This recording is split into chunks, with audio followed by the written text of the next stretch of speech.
देखिए, अहंकार की चरम सीमा है। अहंकार तो रावण का भी नहीं टिका। ये तो कुछ है ही नहीं, नाखून बराबर नहीं है। मुझे लगता है कि जब अहंकार चरम पे पहुंच जाता है तो वो अपने आप अपने विनाश का कारण बन जाता है। यहाँ भी कुछ ऐसा ही हुआ।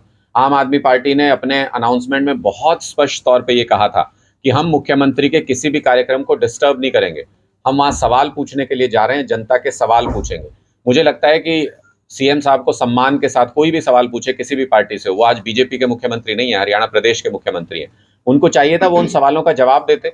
हो सकता है 80 सवालों के सही जवाब देते, 20 के गलत भी देते। हो सकता है 20 लोगों को सेटिस्फाई नहीं कर पाते, विरोध भी होता। लेकिन जनता को ये पता चलता कि हमारे मुख्यमंत्री ईमानदार तरीके से जवाब देने की कोशिश कर रहे हैं। उनकी जो हड़बड़ाहट नजर आई, जिस तरीके से पहले इंस्टेंस में ही उन्होंने कहा कि आम आदमी पार्टी का कार्यकर्ता है, इसको उठाओ, इसको पीटो, तो मुझे लगता है, और पुलिस ने उनके इशारे पर हमारे कार्यकर्ता के साथ दुर्व्यवहार किया, उनको बाहर निकाला। पहले तो मैं इन अफसरों को ये कहना चाहता हूं, ये सरकार ज्यादा दिन की नहीं है। जिन कार्यकर्ताओं के ऊपर हाथ डाल रहे हैं, इनको सैल्यूट मारने पड़ेंगे आने वाले दिनों में। इसलिए समय रहते संभल जाइए और इस अहंकारी सरकार का साथ देना छोड़ दीजिए। दूसरा, मुख्यमंत्री जी को आम आदमी पार्टी, मैंने पहले भी कई बार कहा है कि अरविंद केजरीवाल जी के सपने आते हैं इनको रात में।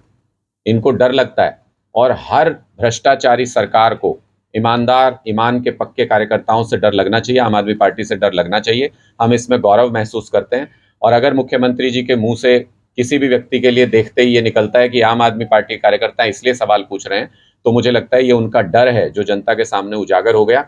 और बिजली पानी की जहां तक बात है, लोगों को पता है कि साल डेढ़ साल के बाद आम आदमी की अपनी सरकार आ रही है।